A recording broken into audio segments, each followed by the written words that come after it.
Алмаз Акынжанович, мен кечеги Акылбек Үсөнбековичтин мага берген аэропорттор боюнча жообунан кийин бүгүн сизге Кыргыз Республикасынын президентине улуттук коопсуздук кызматынын башчысына кайрылайын деп чечтим.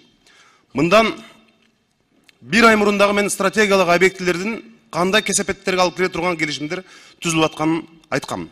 Урматтуу кесиптештер, азыр министрлер кабинети Бишкектеги Манас аэропортун жана Ош аэропортун 39 жылга түрктөрдүн анча белгилүү эмес Ида Иншаат деген компаниясы менен меморандум түзүүнүн алдында турат. Мына 39 жылга биз аэропортторубузду сырткы башкарууга берип жатабыз. Муну Акылбек Үсөнбекович кече ушул жерде айтты.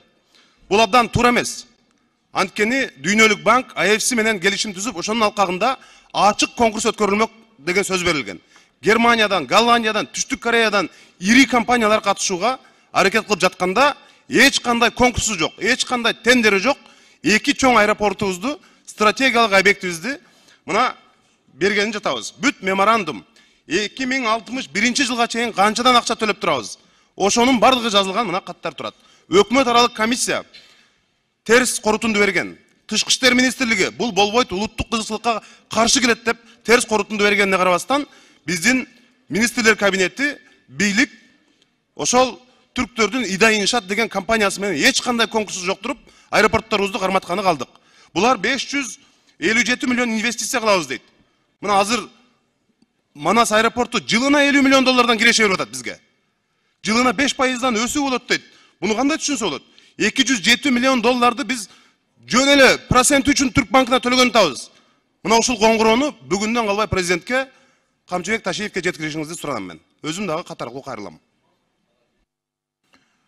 Рахмат, 6-чы микрофон. Чоң рахмат, урматтуу депутаттар, урматтуу төрага. Биз улуттук кызыкчылыкты дагы эске алышыбыз керек. Манас аэропорту, Ош аэропорту бул стратегиялык объект.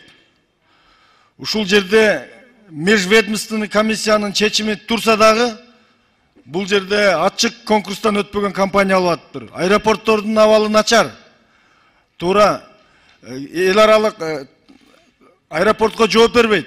Бүгүн күн тартибине аэропорттун жетекчиси келип бизге берүүчү суроолорубузга жооп берсе, ушул именно ачык конкурстан өтпөгөн фирмаларга эмне үчүн берип атканы боюнча. Анан сырткары мына каттамдар боюнча азыр мына туристтик сезон башталып, аябай наразычылыктар болуп атат.